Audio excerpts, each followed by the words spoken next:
Good evening. I'm Warren Hoge, IPI's Senior Adviser for External Relations, and I'm happy to welcome you to this Beyond the Headlines event featuring Shibley Telhami, author of The World Through Arab Eyes, Arab Public Opinion and the Reshaping of the Middle East.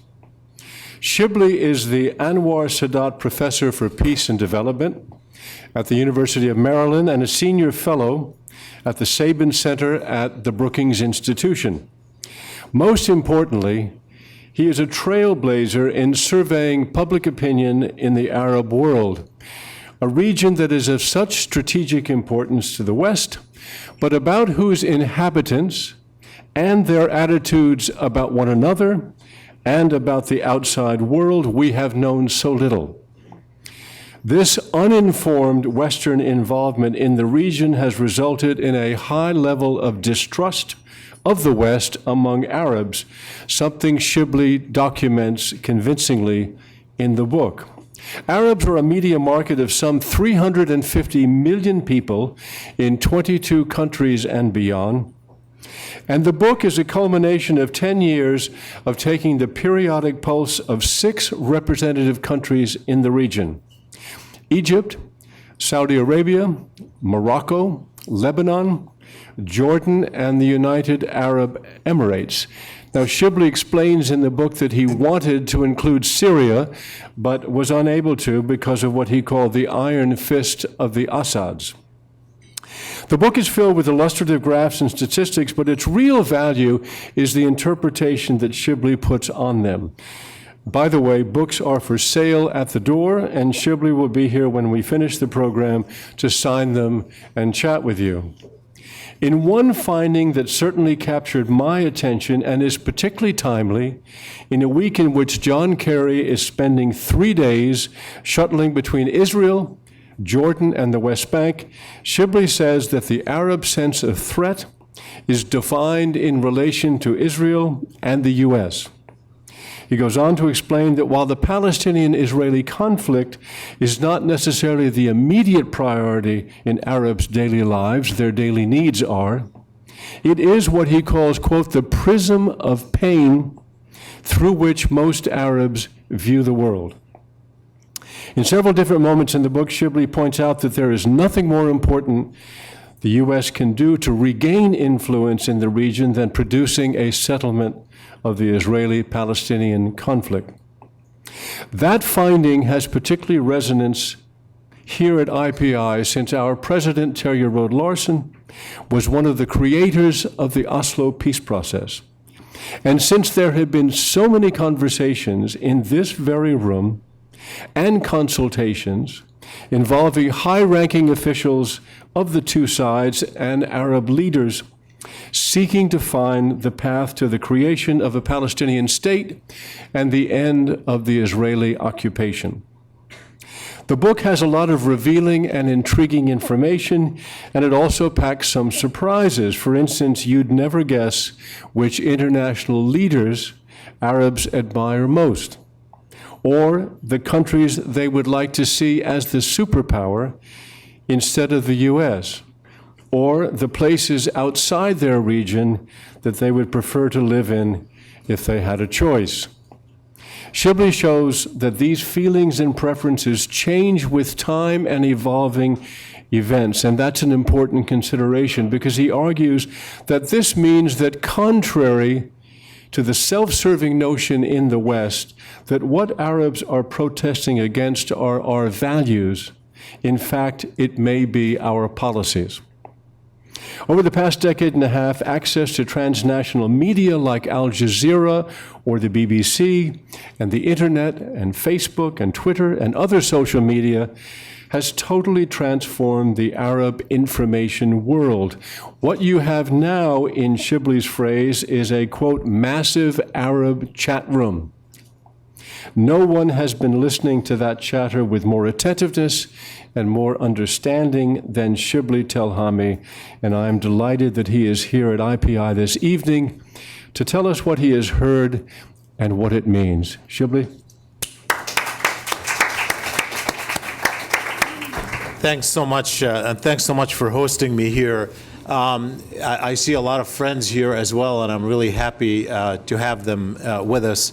It's really fitting in many ways to be sitting here to talk about this project, because in all honesty, my thinking about the study of public opinion started roughly when I came here to work as an advisor to the U.S. delegation to the United Nations just after Iraq invaded Kuwait. I had gone to the Middle East. Just before that, I had taken a leave from being an academic to be a Council on Foreign Relations fellow with Congressman Lee Hamilton, who at the time was the chair of the subcommittee on Europe and the Middle East. And I went to the Middle East in the spring of 1990. It was actually, to be exact, early June of 1990, to look at the consequences of the end of the Cold War in the Arab world. Obviously, no one had an idea Iraq was about to invade Kuwait. But those were very, very interesting times. And by the way, there was enormous anger with American foreign policy at that time. You should look at it. In fact, in my report, I recall writing that the anti-American anger that I noticed, at least among elites in the Arab world, compared almost with what had been reported about the 1956 following the Suez Crisis. So there was quite a bit of anger, although, of course, we had no way of measuring it through public opinion. This was through interviews mostly with elites and other people. But one of the interesting things on that trip was that I went to Baghdad, among other places. And in Baghdad, my hostess was Ambassador April Glaspie, who, as you know, whose name was associated with the Iraq War later on. And I went with her to the house of the Italian ambassador in Baghdad because it was Italy's National Day. And she asked me if I would join her there. And there we met the Egyptian ambassador to Baghdad, who reported that Yasser Arafat, then the head of the PLO, was still in Baghdad. And when Glaspie learned of that, she thought this might be a great opportunity for me to talk with him because she was not allowed to do so. In fact, that was a time when American officials were not allowed to have any communications with the PLO at all. Although I was leaving the next day, magically the Egyptian ambassador arranged for a meeting the following morning. And I had a very lengthy meeting with Arafat over mostly relations between the Palestinians and the U.S. and broader issues, and I wrote about that. But one of the things that struck me at that time wasn't that. That was interesting enough, and I had written about it in the past. But he kept focusing on the importance of Arab public opinion. And remember, this is a time when most people thought Arab public opinion is not particularly relevant. And in fact, I had written another book just then that was published that year on the Egyptian-Israeli negotiations on the Camp David Accords. And I recall very distinctly in that studying those negotiations that then Israeli Prime Minister Menachem Begin told then President Anwar Sadat that he should go ahead and accept every compromise that Begin was asking, including allowing Israeli settlements in the Sinai, because, quote, public opinion doesn't matter, that he can shape public opinion, he could tell them what they want to believe, that they, essentially he was telling him, you're a dictator, you can get away with it. Of course, Sadat was so angry that they had to be separated for the rest of the negotiations. And by the way, Sadat was assassinated, even though he didn't even accept the kind of compromises that Begin was asking him to do. But Arafat was focused on public opinion in ways that I thought was interesting, because he believed that Saddam Hussein was popular, that he had Arab public opinion on his side, and that other pro-Western American leaders, including the Saudi king, were vulnerable, and he gave me examples. And I kept scratching my head about that when I came back.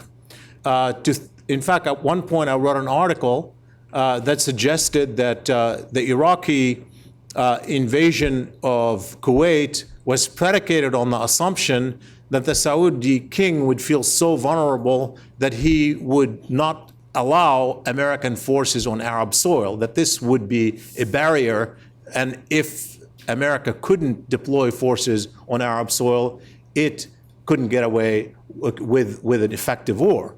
And so in some ways, at least Saddam Hussein was thinking public opinion mattered. It was part of the decision that he made. Arafat seemed to agree with him. And yet the war happened. I was here.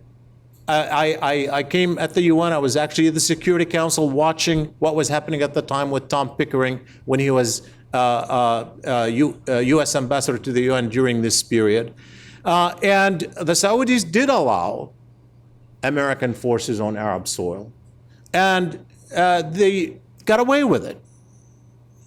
Their public did not remove them or even threaten them in any shape or form. But two things also happened that we can't ignore. One was the King of Jordan, a key American ally, a friend of the U.S., who was dependent on the U.S. politically and in some ways dependent on the Gulf for aid, didn't go along with the U.S. because he was afraid that his public opinion would punish him for it, and he was prepared to pay the price of going against the U.S. It mattered. His policy couldn't be understood without understanding public opinion.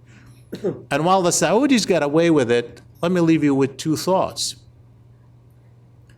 One thought is, I think no one would deny that there is some connectedness between the rise of Al-Qaeda and the presence of American forces in the Gulf region. It had consequences. Yes, not direct consequences. It had consequences. And number two, I'll give you with another thought. In my polling, I have a question that I ask every year in the Arab world, which is, name the two leaders that you admire most outside your own country. I don't want to obviously put them in a difficult position of talking about their leaders. In 2011, in Saudi Arabia, a year after the start of the Arab uprising, when we're talking about democracy and freedom, the most frequently mentioned name in Saudi Arabia was Saddam Hussein. And so go full circles and contemplate what that means in terms of consequences. So what I was driven by at the time was the thought that, wait a second, yes, of course it is a world of states and governments and authoritarian rulers who have repressive capacities, who can get away with a lot, but there are consequences and we don't quite measure them, we don't understand them. But I also ask a question, maybe I'm not getting public opinion right. I mean, I am basing it on interviews, I'm talking to elites, I'm talking with journalists, with academics, with officials, and sometimes with ordinary people, but limited number. Maybe I'm not capturing, quote, public opinion. And that's when I started thinking about the possibility of having public opinion polling in a sustained fashion in the Arab world at a time when it was not easy to contemplate that. As I was writing on this issue, and I wrote a couple of articles on this issue, Al Jazeera came into play. We have the information revolution, and then it became really even more essential to try to understand this dynamic of the information revolution and its consequences, not only for public opinion and the relationship between publics and governments, but also for how people identify themselves, for their own core identities that are inevitably affected by this information revolution. And in the end, as you will see in the book, I argue that understanding identity is the key to understanding opinion, not the other way around.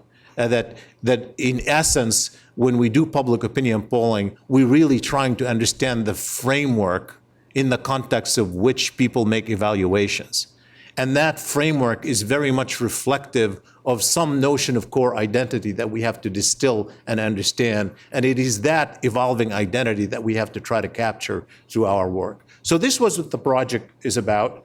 And as a consequence, I designed 10 years of polling in 6 countries to study attitudes, to study media behavior, what people watch on television, what people watch for news, where they go for information, how that affects the way they identify themselves and how that affects their opinion on a lot of issues, from foreign policy issues to domestic issues to social issues.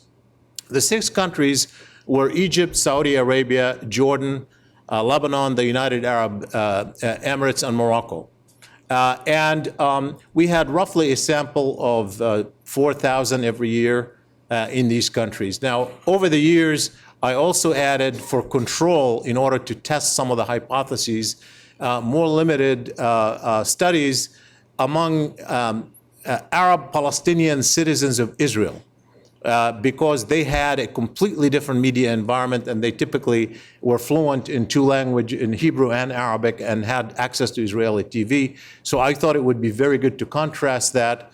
And in the process, on matters related to the Arab-Israeli issue, I also studied Jewish public opinion. So I did additional public opinions among Israeli Jews for comparison purposes.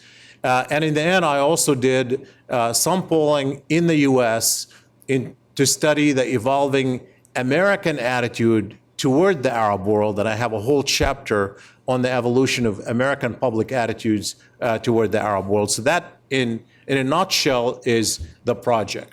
Now, of course, in the few minutes that are available to me, I'm not going to cover all the issues in the book. I just want to give you a little bit of a flavor, and I'm going to focus principally on 2 points that I want to make today.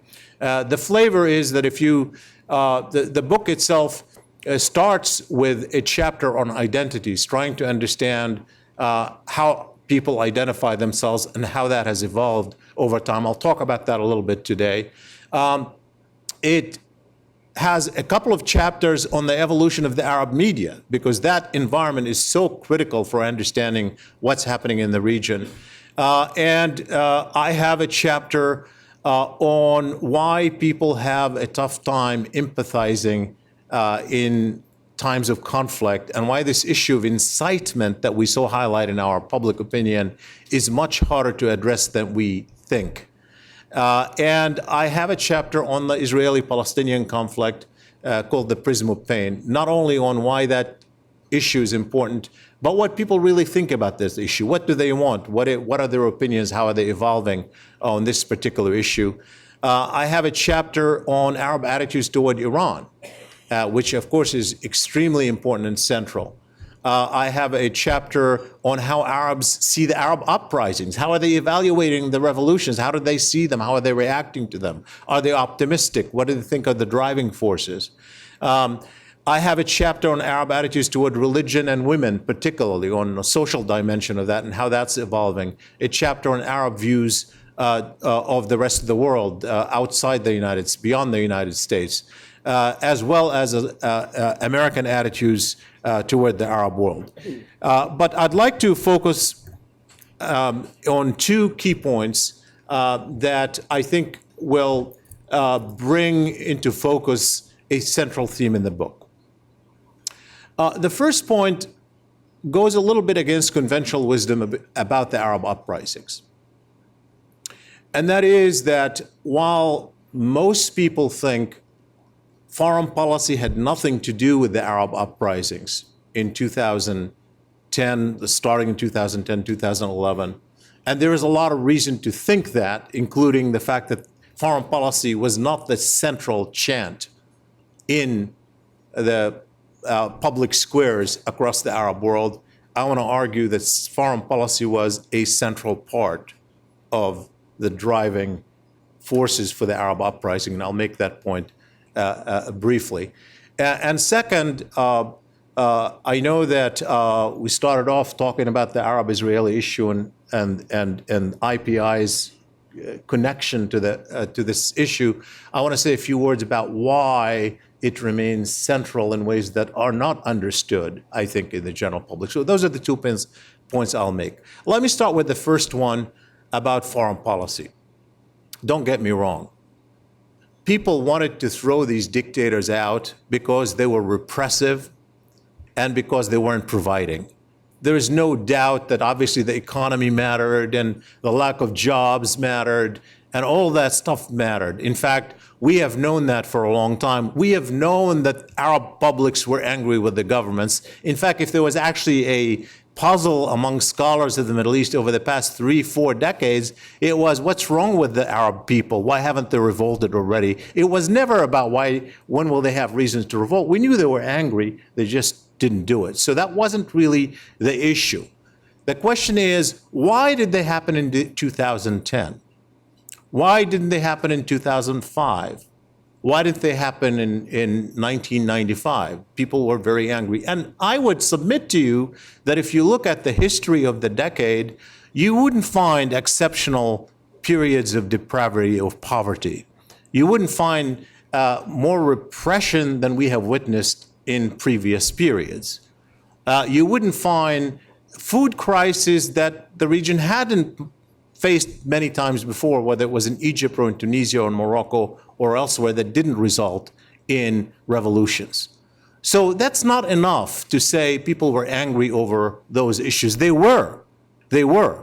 Those were central issues. But they weren't the added impetus that generated the change. And I would submit to you there were two things that were differentiated that made the difference in 2010. The first one has been talked about a lot, and I think it's right, and that is the information revolution. And what do I mean by the information revolution? Again, let's start with why most Middle East experts didn't predict revolutions. Why? They knew people were angry. They knew people would have loved to have revolutions. So why didn't they do it? Well, we had a theory, and I think it was reasonable, and I think it goes with our understanding of politics. And that is, it's not enough to have a lot of angry people to have a revolution. You have to have a way to turn that anger into mass political mobilization into the public square in a way that the government will feel the heat. If you don't do that, then you can't have a revolution. And in order to do that, our assumption was, you need political parties, political organizations, social organizations, and charismatic leadership. And of course, governments knew that very well. That's why they were so effective at destroying all these potential opposition institutions and chopping the heads of anyone who remotely becomes charismatic enough to challenge them, or put them away in prison, or do whatever they do to delegitimize them. So there was nothing. That's why people said if it was going to happen, maybe it'll happen by Islamic groups, because at least they still had access to social institutions. Well, when the revolutions broke out in both Tunisia and Egypt, that was not the initial impetus for the revolution. It didn't come from these major parties. They became part of it later. It didn't come from charismatic leadership. In fact, many of the names of people who became involved, people were never heard of before. And there is no way you can understand how you got tens of thousands and hundreds of thousands of people into the street without understanding this new instrument of mobilization, the information revolution. There's no question it had a huge impact, and we've been measuring it. And let me give you two examples of measurement that can tell you the scale. First, in terms of government's ability to control the narrative. In 10 years before in 2000, most people received their news from television stations within their own boundaries. By 2010, most people received the news from stations from outside their own boundaries. That tells you something, first of all, about the control. But second, even the internet use, we didn't understand how rapidly that shifted. In the data that we had, even in 2005, in my data of 4,000, I didn't have enough people who said the internet is the prime source of news to do any statistically relevant analysis. And that changed rapidly within 3 years. By 2009, I had far more people, and by 2011 and 12, I had a lot more people who said the internet is a main source of news. That expansion happened so rapidly, even before we can understand it. No question that's one part. But the second part is less understood. If you look at that decade that preceded the Arab uprisings, and you say, well, it wasn't economic crisis that differentiated it. It wasn't any major internal crisis, the likes of which the Middle East hadn't witnessed before. What was it? And what you find that is differentiated about that decade is humiliating foreign policy experiences. Humiliating foreign policy experiences. You know, when Mubarak was overthrown and Gaddafi was overthrown, these gatherings in the public squares, what did they chant first and foremost? Raise your head high, you're an Egyptian. Raise your head high, you're a Libyan. Raise your head high, you're a Yemeni. Because people were not raising their heads high. And if you want to understand this pursuit of dignity, it is not just in the relationship between rulers and ruled, it is in the relationship between them and the outside world. And if there was anything in that decade that was humiliating, it was in the relationship with the rulers, but it was as much over foreign policy, at least, as it was in domestic politics. Think of that decade and think of what mobilized the people over against the rulers throughout that decade, starting off with the collapse of the Israeli-Palestinian negotiations in 2000, and then the violence between Israel and the Palestinians that galvanized Arab public opinion and was all out there on Al Jazeera and other satellite television day in, day out, over which Arabs had absolutely no control, and they blamed the governments for being inept at best and at worst being collaborators with the US and Israel on this particular issue. Then you had 9/11 tragedy and the war on terrorism, and more importantly, the Iraq War, which was opposed by 90% of the Arab people. People thought this went against who they are, went against the vital interests, and their governments not only couldn't stop it, but in the end acquiesced, in some cases even cooperated dramatically in that war.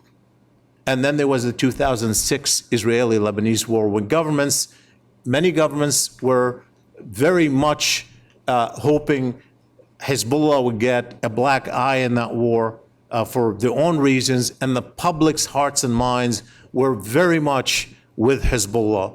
And the anger was great. In 2008, 2009, the Israeli war with Hamas, those were the issues that galvanized public opinion over that decade. But let me give you two other reasons why foreign policy is more important. If you look at that decade in terms of how people define their heroes and their villains, in that question that I cited to you, name the leader in the world that you admire most outside your own country. Think about the heroes during that period. It started off around the Iraq War with Jacques Chirac of France. It followed a couple of years later with Hassan Nasrallah of Hezbollah. It followed a couple of years later with Hugo Chavez of Venezuela, and ultimately ended with Prime Minister Erdogan of Turkey. Now, what do these people have in common? And I ask you to revisit the debate in 2003 and 2004 here and in the West about the confrontation between the West and the Middle East, between the US particularly and the Arab and Muslim countries. This was the clash of civilization. They hate us for our values. And yet here you are, the most admired leader in the Arab world is the president of France, a country with colonial Western history, a country that was known to have difficulties with immigrants from the Arab world, a country that was also prohibiting the veil in schools. And why are they doing it? Because Jacques Chirac hosted Yasser Arafat on her deathbed when he was dying and he was being isolated by the US and Israel. And he stood up to George W. Bush on the Iraq War. They rewarded him. Hassan Nasrallah, again, I invite you to go back to 2006, 2007. These are the bloody years in the Iraq War. Very painful years, sectarian conflict, really genuinely sectarian conflict, principally between Sunnis and Shia. And we are talking about a new world in the Middle East divided along Sunni Shia lines at that time. And here you have it in mostly Sunni Egypt, mostly Sunni Morocco, and mostly Sunni Jordan. People are identifying a Shia leader, Hassan Nasrallah, as the most admired leader over any of their rulers. And there is no way you can understand that except understanding that the prism through which they make in that evaluation is that prism of the Arab-Israeli issue and confrontation. And the same thing could be said with Turkey. You might argue, well, wait a second now. What about Erdogan? I mean, here he is. Finally, we've got a Muslim Sunni Democrat who might be admired. I'm sure in the end that was part of the story. But here's the thing. Erdogan and his party had been in power for a number of years. And he too, by the way, stood up to George W. Bush on Iraq, if you recall. He didn't want to allow American forces on Turkish. He was a NATO ally, and that was an issue. So why wasn't he emerging before? He only emerged after the Gaza war and after the Turkish flotilla confrontation with Israel and his confrontation with Israel. He didn't emerge before. In fact, I would argue, just to push this point on Turkey specifically, Turkey did emerge after the Arab uprisings as a sort of model. When you asked Egyptians, for example, name a country that you want your country to look like among the following, you give them Western countries, Middle Eastern countries, they chose Turkey more than any other country. But when you think about Turkey and why they choose it, yes, in part because it's a democracy. They don't think it is, by the way, the most democratic country in the world. When we ask them to identify, name the most democratic country in your view in the world, all the countries they name are Western countries. They name Western European countries, the US, occasionally Japan. But you get France and Germany and the UK. And you don't have Turkey on that list of top 5 most democratic country. But they want to look more like Turkey. Why? Of course, because yes, it is democratic, but it has a mix of democratic politics and Islamic politics. That's one side of the story, but it's not the only side of the story. They also want a country that looks prosperous. They don't choose Pakistan or Bangladesh. And they want a country that is defiant. And if Turkey had been seen to be Israel's ally as it was 10 years before, there is no way they would have said, we want to look like Turkey. It's all these things. We have to understand that those are all part of who they are. And you can't take one out and say, you know, this is it. This is about just democracy, or this is just about Islam. It's far more complicated than that. And that's what I want to end with on another example of why foreign policy is more important than we think. It's subtle. It's not direct. It's not that they're throwing out Mubarak or throwing out Gaddafi because of foreign policy. It is that they feel these guys were not raising their heads in the world. These were embarrassing them, even beyond embarrassing them at home and not providing for them. It was about both of these things. The example is the identity issue. We've studied how identity evolves over the decade. Yes, people are many things. And Arabs are mostly Muslims, some are Christians, some are Druze, some are others. But by and large, they're mostly Arab and Muslim. And they are Egyptian and Jordanian and Saudi. And everyone can be all these things. You ask somebody, you could tell you, I'm an Egyptian, and I'm Muslim, and I'm an Arab. But we force them to choose which one is more important to them at any given time, and which one is the second most important to them at any given time. And we study how this evolves over the long term. What we did find is that over the decade, while there's variations from country to country, we have to understand that the Arab world is not monolithic. They have many things in common, but they also have many differences, including on how they identify themselves. But aggregately, over time, there was a decline in the affinity with the state. And there was an increase in transnational identity, particularly Muslim identity, over the decade. And that has consequences. It has consequences because, not because it's easy to interpret what people mean when they say I'm Muslim. It's contextual very often. Sometimes it's religious identity, sometimes it's political identity, sometimes it's a structural identity, sometimes it's an expression of a particular relationship. But it doesn't matter.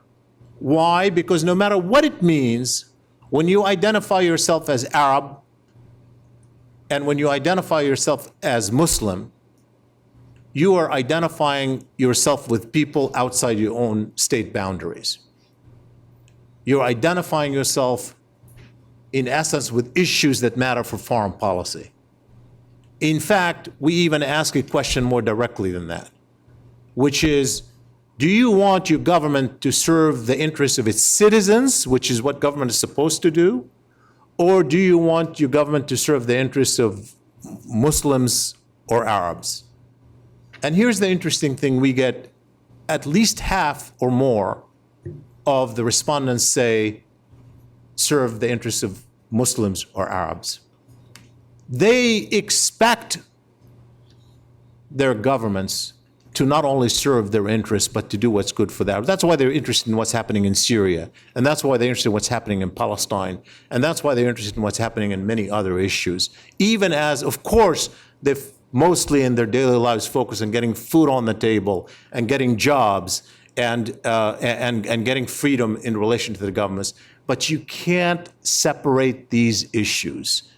And no issue matters more in representing their outlook in the world, the foreign policy world, than the issue of Palestine, which I call the prism of pain through which Arabs see the outside world. It isn't an obsession of people on daily lives. It isn't the cause of problems in Egypt or Tunisia or Sudan. Of course it's not. And a Moroccan man doesn't wake up in the morning thinking Palestine. A Saudi child doesn't think in the morning Palestine. It is nonetheless the prism through which people evaluate their heroes and villains on the world stage. And there are many reasons for that. And let me give you three, particularly with regard to the United States, and why we can't separate. And by the way, interestingly, we've had a fascinating story over the past 2 days of the Emir of Qatar abdicating at 61, an extraordinary event in the Arab world, rare, hard to imagine. This is the man who invented Al Jazeera and in some ways unleashed an information revolution and abdicated in favor of his 33-year-old son who took over yesterday. I want you to think of two things that happened.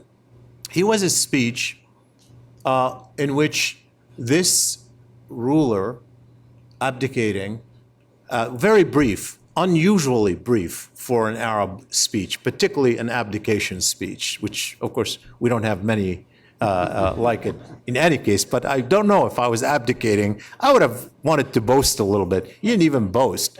And immediately after he gave his speech, Al Jazeera went to, appropriately, to well-connected Qatari analysts. And immediately after that, they broke away from Qatar and they went to the West Bank and then they went to Gaza. Just think about the image of that in your mind, this moment of abdication of a Qatari emir. Yesterday, his son, Sheikh Tamim bin Khalifa Al Thani, gave his inaugural speech. He talked about his vision for his country, but he also talked about his vision for the world and why Arabs and Muslims are important for Qatar. You would think he would say something about Syria or Egypt. He didn't. He did talk about, not wanting to see divisions within the Arab world. But he talked about one issue only, and that is the commitment to Palestine in lengthy terms. Now, why would he do that in this inaugural moment when he's got so many other issues that are ongoing? And frankly, immediately, Palestine is not a hot issue, let's face it. There isn't much immediately or seeming urgency. There's not bloodshed, certainly not akin to the horror that we're witnessing in Syria. And that's what I say, that's what I mean when I say it's the prism of pain. It's the prism of pain for three reasons, and let me give you those three reasons. The first reason, I think it is that it's really a metaphor for their collective sense of humiliation vis-a-vis the outside world. There's no issue that represents that collective sense of humiliation, the issue of Palestine, because of its history, and mostly painful history, and mostly humiliating history. No issue represents it more. And it has been, of course, tied with almost every political movement. And add to this is that it's a living issue. It's not an issue that seems to have an ending. It is ongoing. It is an open wound that flares up every single year in some form or another, and they seemingly have absolutely no control over it. And this is why they have this sense of humiliation. And in an era where the uprisings are in the first place about gaining a sense of dignity and respect in the world, I think the Palestine question is the antithesis of dignity for them. It is that at that core level. But there is more to it than that. And start with a question of why, even if they care about Palestine, would they blame America for it? And I know that in America there is a fear, and some Israelis fear, that somehow they might be blamed by saying that people blame the U.S. for its policy, therefore the Israelis would be blamed. I know there is that fear, and therefore there's a resistance to in a way penetrate the importance of this issue. But if you look at our rhetoric, particularly over the past decade, perhaps to counter this fear, is that we say there should be no light between Israel and the U.S. There should be no light. Our Congress members say that every day. Our presidents say that. Our Vice President Biden has repeated it more and more. There should be no light between us and Israel. The Israelis say there should be no light between us and Israel. Well, guess what? We've actually succeeded. Arabs don't see a light between the U.S. and Israel. It is success of American foreign policy over the past decade. It's very easy, it's very difficult to find a mention of Israel without mentioning the U.S. in the Arab discourse, whether it's in Tahrir Square or in Damascus. On both sides of the aisle, whether you're on the opposition side or the government side, they'll blame both together, joined together. And so therefore, whenever there is an anger with Israel, it always translates into anger with the U.S. It's inevitable. And we've seen in the polling that we've done about attitudes to the U.S. that no issue matters more for Arab attitudes toward the U.S. than this particular issue. We've seen that there's a lot of data to show that over the past decade. But here's the final point I want to make on its importance. And that is that if there is no solution to the Palestinian-Israeli conflict, if we don't have a solution, then what does that entail? It entails that if you're in Israel, look at it first of all from the Israeli point of view. If you're in Israel, you're going to have to anticipate a war at some point because you're still in conflict with Palestinians and therefore with Arabs. And the Israeli strategy, what is the Israeli strategy given the relative size in the Middle East? The Israeli strategy is we have to have technological and military superiority over all possible combination of Arab forces. That is an axiom of Israeli strategy. It is an axiom that, by the way, left and right agree on. They see it as an imperative of Israeli security, imperative of Israeli survival. And by the way, the United States agrees with it. The United States works to assure that Israel has that technological superiority over time. Because it is, if you don't have peace, you can have war. And if you can have war, you can't afford to lose even once because you see yourself as a small state. So start with that Israeli imperative. But look at it now from the Arab imperative. You have these Arab young people who are revolting to get respect in the world. And you are telling them that a nation of 8 million can and will have dominance over any combination of 350 million Arabs and maybe half billion Muslims in the region. They will not accept that in principle. They will resent it day in and day out, even if they're preoccupied with other issues. Even if they give up on the Palestinians or on Hamas or on the PLO or on peace, they are not going to accept that imperative, which is almost built into it, which is why that peace is so essential. Is it possible? Where are people on this issue? And I'll end with just a couple of notes on that. When I look at the polling among Israelis and Palestinians over the decade, it is actually remarkable how stable the support for a two-state solution has remained. It is really remarkable, even, by the way, since the uprisings in 2011 and 2012 in the Arab world, we still have a majority in principle supporting a two-state solution based on the 67 borders, still, which is remarkable. But here is the bad news. We have an increasing majority now, majority on both sides, Arabs and Israelis, who think this will never happen, who believe there is no chance of it. Absolute difference from the 1990s when the majorities believed it was coming around the corner. And if you don't believe it's going to happen, it doesn't matter if you want it, because you're betting on conflict. And if you're betting on conflict, you're an idiot if you make a compromise. And getting back to a negotiating table doesn't solve that problem, because it's much more profound than that. It has to do with the belief system. So yes, this is a central issue. Yes, if it's addressed, it doesn't solve everything in the Middle East, but it will certainly help a lot. And yes, people want it. They don't even see an alternative to it, but they don't think it's going to happen. And they are looking for someone to make them believe that it might. Thank you very much. Thank you.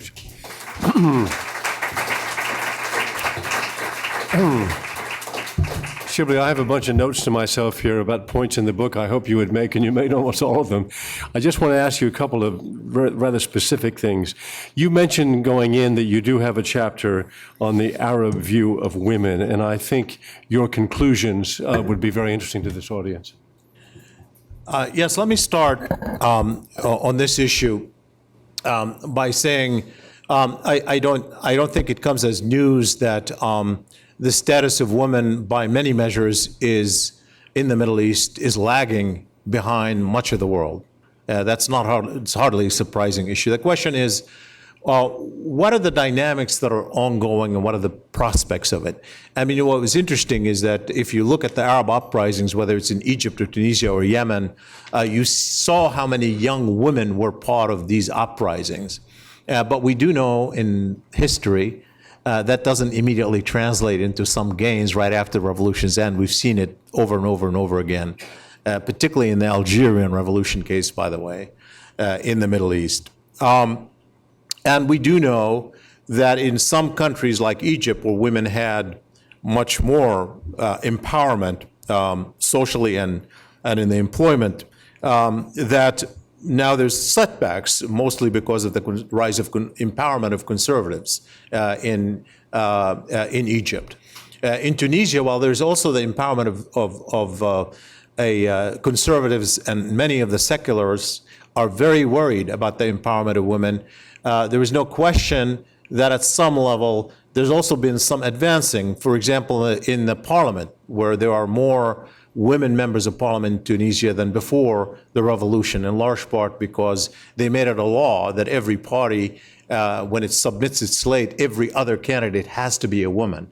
That was part of the new law in Tunisia, and therefore you have more women. But my argument in the book, and I think there's a lot of evidence for it in my field, that in the end, while religion and culture matter a lot, and I'm not dismissing their importance in the Middle East, that the empowerment of women, particularly in the workforce and in politics, is mostly a function of earning wages, economic empowerment that leads to political change. We see that in almost every society. So therefore, in the polling side of what I did, my focus was mostly on whether people in the region were open to women working outside the house, outside their homes. And in fact, what I found is remarkable openness actually across the board. What we found in every country, including Saudi Arabia, that the people who are opposed to women working outside the home were roughly about a quarter of the population. And we found most people open to women working outside the home, especially when economically needed. And so it was really about economic need. We do know work with political scientists like Michael Ross at UCLA, who argued that one of the biggest barrier to women empowerment in the Middle East is the oil economies that haven't really produced enough incentive for women employment. We do know that that's true, and I find in my own travels, not just in the research, that rings a bell. I was in the fall. I was in Saudi Arabia. I went to a women's college near the Haran, and it was interesting. By the way, in Saudi Arabia, like here in the U.S., there are more women college students than there are men college students. So women are getting educated. Whether they're getting the right skills or not, of course, is always a question, as is the case with men. But it doesn't always translate into jobs. But this particular college was actually training them in skills that enabled them to get jobs. And here's the interesting thing. I talked to the director, and she said, when women graduate and get jobs, they make more attractive candidates for marriage. And that tells you something about the economic need, that this is actually, when there is an environment in which the need increases and the opportunities emerge, that would happen. So my own conclusion is not to dismiss the cultural barriers and the difficulties that are going to take place as the revolutions unfold. I think particularly in the short term, women's rights in places like Egypt and Tunisia will depend a lot on the Constitution. Constitutional rights are obviously more important in many ways than anything else in the short term. There was one little part of that I wanted to point out to you that I found interesting. You say in the book that the states richest in oil are the most likely states to be the ones that encourage women to stay at home.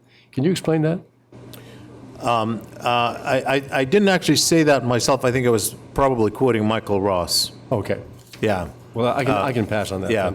The other thing I wanted to ask you about before I go to the audience is Iran.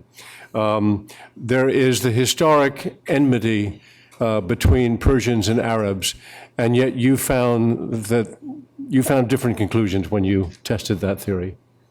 I do think that the assumptions about Arab attitudes to Iran, towards Iran here, are really mistaken.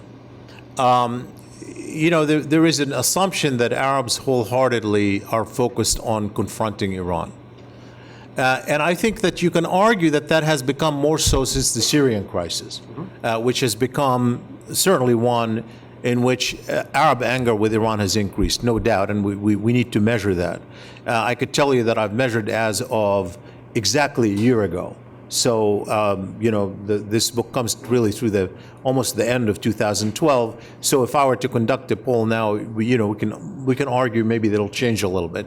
But I could tell you that the attitudes toward Iran are very complex. Now, it's true that if you look at governments, in the Gulf region particularly, whether it's Saudi Arabia or the United Arab Emirates, they feel threatened by Iran. And they want Iran confronted and contained, although their sense of what they want from Iran is very different from what Israel wants to see with Iran. They actually are not so obsessed with Iran's nuclear weapons. They're more, or potential nuclear weapons, they're more obsessed with Iran's conventional capabilities and ability to influence the politics. They want Iran weakened and contained, not so much, ending its nuclear program. But Arab public opinion, while it's not a fan of Iran, often has a mixed feeling about Iran. Let me start with how they define their threats. Throughout the decade, we have one question, which is, name the two countries that are most threatening to you. That's at the public level, not the government's level, obviously. And what we get is that overwhelming majority name Israel first and the US second. And we're talking about in the order of 80% and 70%.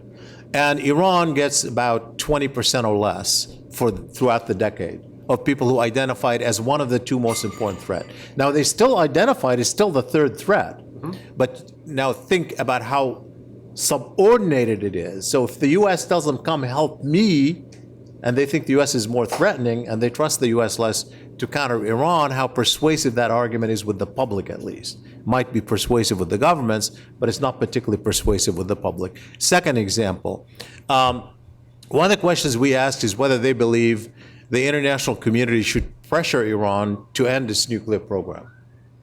You'd think it's a no-brainer. Well, in fact, we find that the majority of the Arabs in every year that we polled don't want the international community to pressure Iran to end its nuclear program. And guess what? That holds for Arab citizens of Israel. That holds for Arab citizens of Israel, who, of course, would stand to be destroyed equally as Jews if, in fact, Iran ever launched a nuclear weapon at Israel. Why? Because they're looking at it from, they don't think that's what Iran's going to do, but it's all about the double standards, their sense of double standards. You can argue, well, wait a second, now it's not equivalent. It's not the same issue, but in their minds, it is the same issue, and they're obsessed with it. So there is that. And the third example is, again, when you ask them, about their heroes and villain, the name of Iran's president was more frequently mentioned as an admired leader than the name of any Arab ruler throughout the decade. And that tells you something. Now, what does that mean in practice? I went and interviewed a member of the Islamic Jihad movement in Egypt. In fact, it was a little hard because, as you know, I hold the title Anwar Sadat Professor. This man was imprisoned right after Sadat was assassinated in '81 for belonging to the group that killed Anwar Sadat. And he was imprisoned from 1981 to 2007, off and on, 26 years, for belonging to this radical group. It's interesting what he said when I asked him about Iran. This was just a few months ago. It was in this year. It was, I believe, either January or February of this year. It was introduced to him by my friend Saad-Din Ibrahim. Many of you know Saad-Din Ibrahim, the Egyptian intellectual who was imprisoned under Mubarak. And I asked him to explain his feelings about Iran to me as a Sunni Muslim militant in this particular case. How does he feel about Iran? And how does he feel about this anti-Shia sentiment that is growing? He said, let me tell you how I feel about Iran. He said, Iran is one reason why I got into politics. He said, I was inspired by the Ayatollah Khomeini as a Muslim who stood up to the West. I'm still inspired by that model. He inspires me. I still like the fact that they're standing up, but I don't want them to impose their religion on me.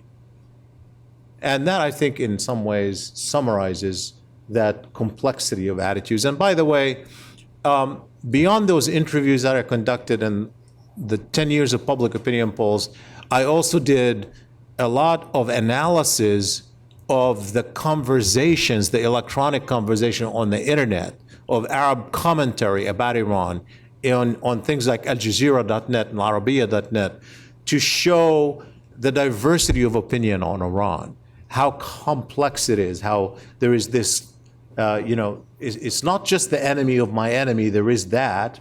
It is the enemy of Israel and it is the enemy of the U.S., but it's also this country that is trying to be independent, assertive, is something that they want to emulate. I'd love to get some questions and comments from the floor, and I'll take a bunch at once. I'll start here with William, and then Omar will be second, and this woman here will be third, okay? So start over there. Thank you very much. Take them all in, we'll answer them all at once, okay? 3 questions. William Verdone, thank you. Your discussion had me thinking of what could easily be described as what's going on in Russia today, or the insecurities that North Korea may be facing. In keeping with the thread of which country is most admired, which people are most admired, say within the next 2 to 4 years, which 2 countries do you fear will be the most destabilizing? Thank you. Okay, keep that. Omar. Omar Elokta with IPI. Thank you for your presentation. I'm going to make an inference in the form of a question based on what you said. Putting aside the differing strategic interests of certain Arab leaders, in your opinion and based on the polls, would you say that the pan-Arab dream is very much desired and alive on the Arab street? Thank you.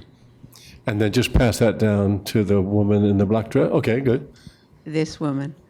I'm Susan Frame, and I'm wondering, you talked about charisma and charismatic Susan, I'm having trouble hearing you. Oh, I'm sorry. Yeah, good. Thank you. You talked about charisma and charismatic leaders, and I'm wondering how many charismatic leaders there may have been in the Palestinian and Israeli conflict that have been squashed. And also, I'm wondering about China. China's attitude of saving face is extremely culturally prevalent. As a nation, as an individual, I work with people in China, and it is one of the prevailing forces, regardless of what the reality is. And their reality now is stronger economically. How do you see that versus the Arab world? And attitude, especially attitude, you're saying, and I'm hearing it in all that you say, and I'm an analyst. Attitude is prevalent in all power and in the appreciation of power. Okay. Okay. First. Well, it's interesting, I have to just first of all put in perspective that when I ask a question about which leader do you admire most or which country do you like most on some score, I am not really thinking they know a lot about these leaders of these countries or they love them for what they are. I am trying to understand which framework they're using to make that choice. Just like I told you, so what's in common between Jacques Chirac and Hassan Nasrallah and Hugo Chavez and Erdogan? Well, it's obvious what's in common. That tells you the framework, right? It tells you the framework. So the question is, what is the framework when they evaluate other countries? Now, you can argue, obviously, for a variety of reasons, that the U.S. has been kind of the source of anger in large part because it's the only superpower, particularly after the end of the Cold War, and had a very heavy footprint in the region. Visibly, it affected people's lives, particularly over the past decade, but really since 1991. If you look at the last 2 decades, the U.S. has, in many ways, influenced the shape of the region in more ways than one, and all these wars and events that took place over those 2 decades. And so in that sense, the framework of evaluation really since the end of the Cold War has been which one is going to be standing up to the U.S. or which one is going to be most helpful on the issue of Israel.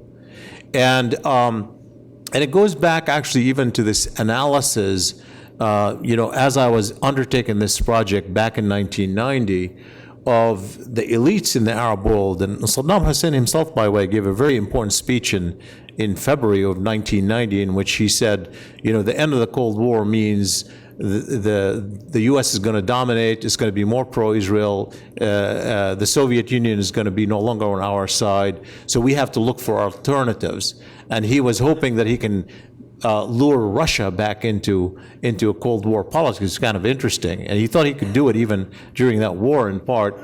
He thought that, he can get Europe maybe to be galvanized to stand up to the U.S. because nobody tolerates a single dominant hegemon. It's kind of a realist outlook in the world. He thought Japan might actually be one. And I think so. It tells you something about the line of thinking that has emerged over time. Obviously, there hasn't been, another kind of country that emerged to be leading. China, over the past several years, has emerged as a possible balancer, and you can see that in increasing improved views of the China. But even that isn't necessarily only about power, but also interpretation of what happened to economically. And frankly, there were a lot of Arab rulers who were pitching what was called the Chinese model because they thought, well, that's improving economic relations without having a revolution, basically. And so there was that sense that bolstered China.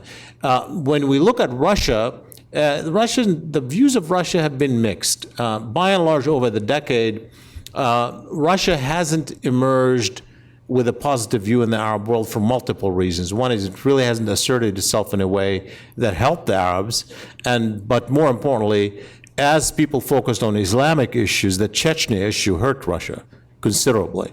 And so when you look throughout the Arab Spring and ask them, who do you think was most helpful in the Arab Spring, you find Turkey being identified, you find even France still identified. It's declined a little bit, but it's still out there. Even the US was not bad, but you don't find Russia being a central country in the way people identify themselves. Syria, obviously, is influencing these decisions in the short term. People are divided on that, and and don't get me wrong, people don't like the Russians because they don't, in part because people don't like the Assad regime. In the polling that we've done, we have 90% of people we poll in the 6 countries as of 2011 and 2012 say that they support the rebels against the Assad regime in places like Egypt, Saudi Arabia, and Morocco.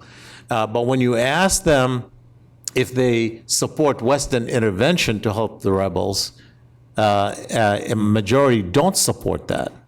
So it's not that they're punishing Russia from stopping America from intervening. They're punishing Russia for being a good friend of Assad. And we have to understand that. That's a subtle difference, but it's a very important difference. Pan-Arab dream. I don't think there is much of a pan-Arab dream alive right now, and I don't think there has been for a long time, even among the people who admired Nasser. And by the way, one of those people who admired Nasser, I wrote about this today in an article, was the outgoing Emir of Qatar, who told me bluntly he felt he was a Nasserist, and I think he envisioned Al Jazeera as a modern Sawt al-Arab of the 1950s and 60s that galvanizes Arab public opinion. And he had other reasons for it that are self-interest reasons for Qatar itself, why it helped Qatar in more ways than one. But that isn't really the central question. Because it's when people say I'm an Arab first, even those people who say I'm an Arab first, it's not that they really think you can have a unified Arab world tomorrow. It is that they think there are commonalities that cannot be escaped, that there are issues that they have a right to care or even to intervene in the affairs of other Arabs, They feel a connectedness to them. And in that sense, it's central. It's important, even if they don't really have the dream as such. Charismatic leadership, I'm not sure I understood the question, but I will say that I'm not one of the people who think charismatic leadership is central.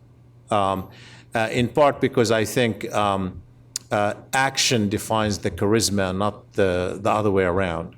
And I think if you look at Anwar Sadat, nobody thought he was charismatic at all until he launched the '73 war and then launched the bold things that he did. He launched war when nobody really thought it was possible, and then he makes peace when nobody thought it's possible. But before that, he was dismissed. And you look at, by the way, Yitzhak Rabin wasn't charismatic at all. Anybody who met him, he was a socially awkward person and had very little presence. It's just his actions and what he did that created this aura around him. So I'm not one who thinks that you can select an individual, say, oh, here's a person who's charisma, let me put him in there as a leader. It's after they assume office and they act, then we think they have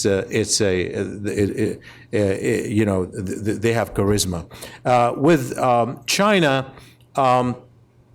again, I'm not sure I really fully understood the question because I just made references to China, so I'm not sure if I missed the subtlety of the question here. Maybe you understood it. I did. I think I'd rather go on and get some other questions. I want to add one point also. Shibley, about a year ago, we had here in this room a group of about 10 or 12 young Arabs from 10 or 12 different countries. And we were talking about the ongoing Arab uprisings at that point. And I said one point, and boy, was I wrong. I said to them, you people really need a Mandela. You don't have a Mandela. And all of them said, that's the last thing we need. Because charismatic leader to them is a monster.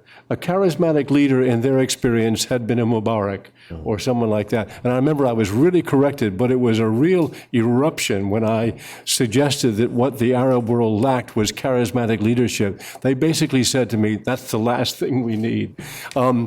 Let me start here with Ann Phillips, and there, the gentleman there, and then we'll come back in the front row. So 1, 2, 3, and I'll try to get 3 more after that.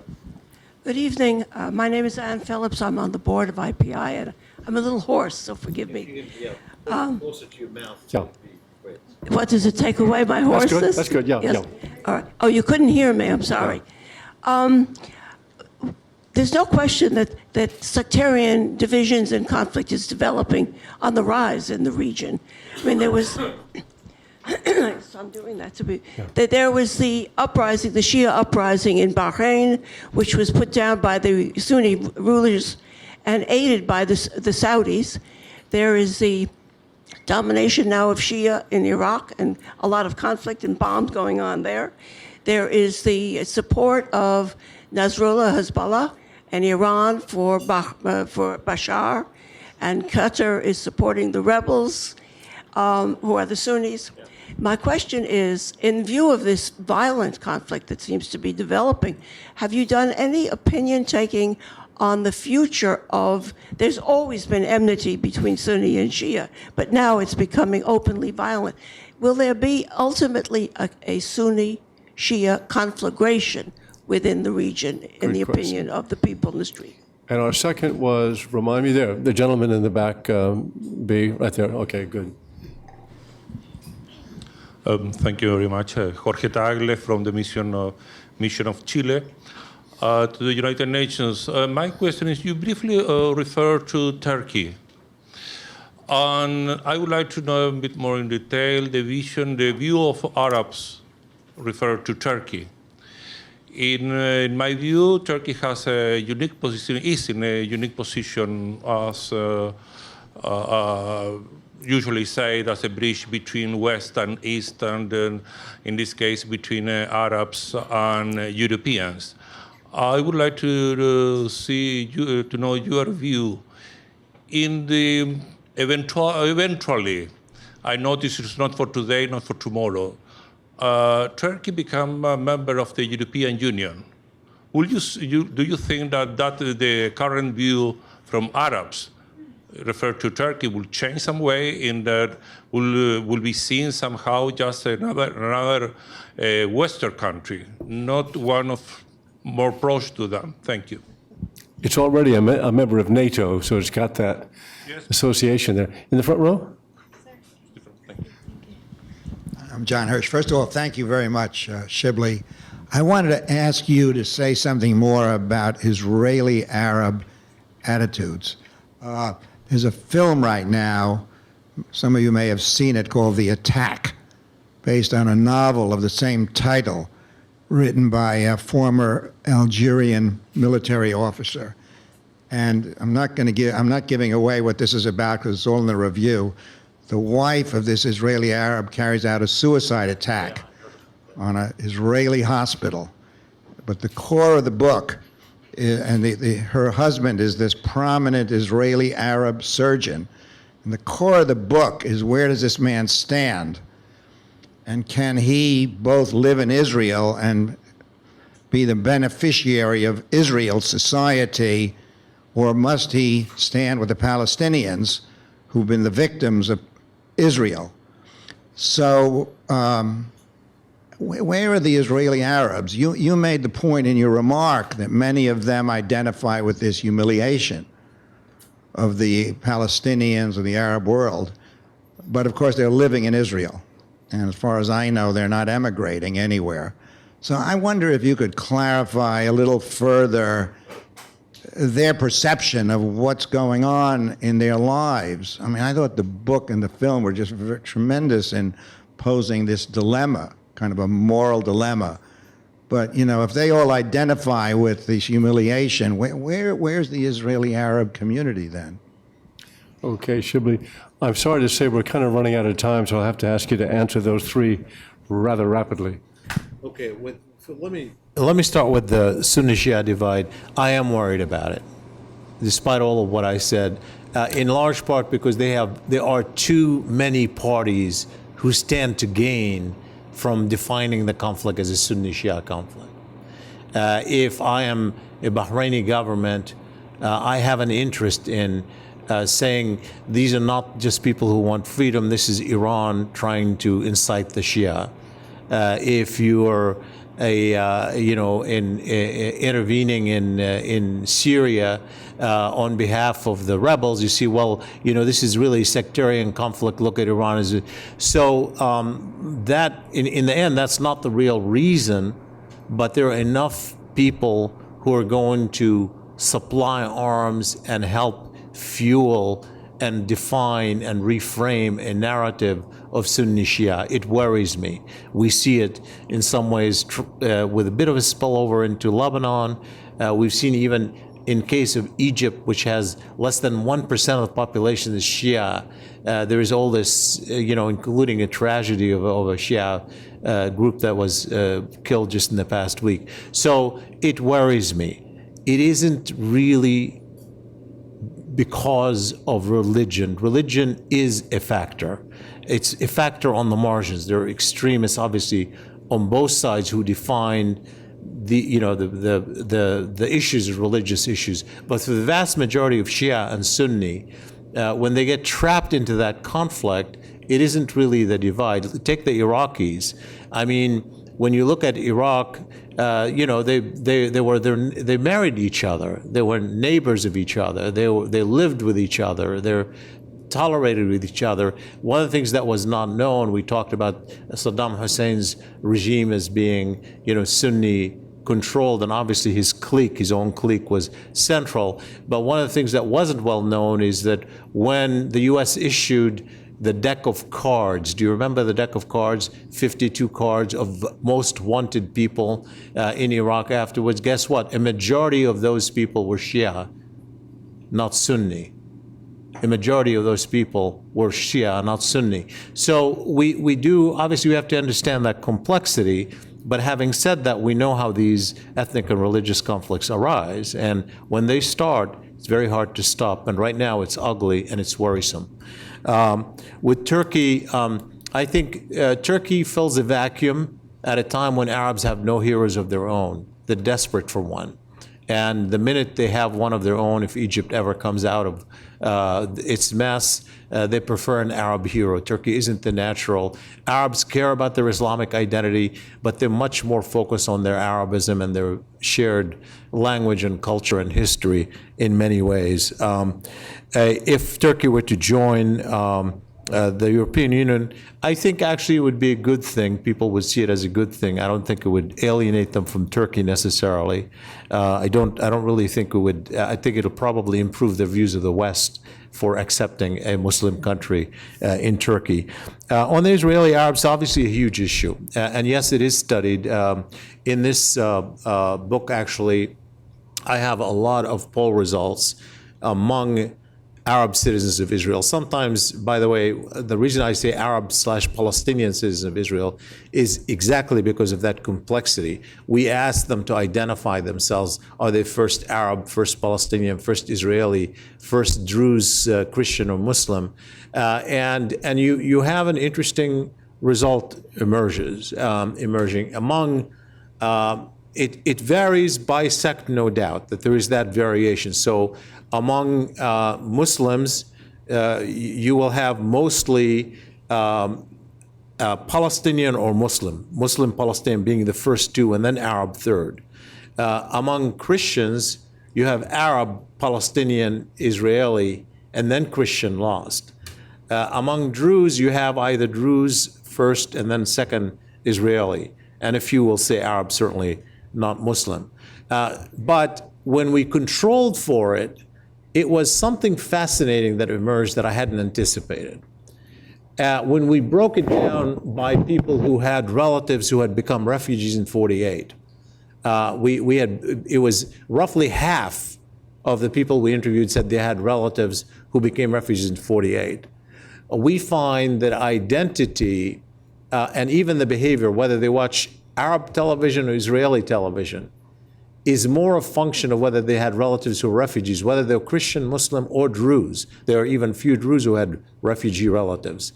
That they were more likely to have affinity with the Palestinians, Arabs, and watch Arab TV more so than if they had than those who didn't have.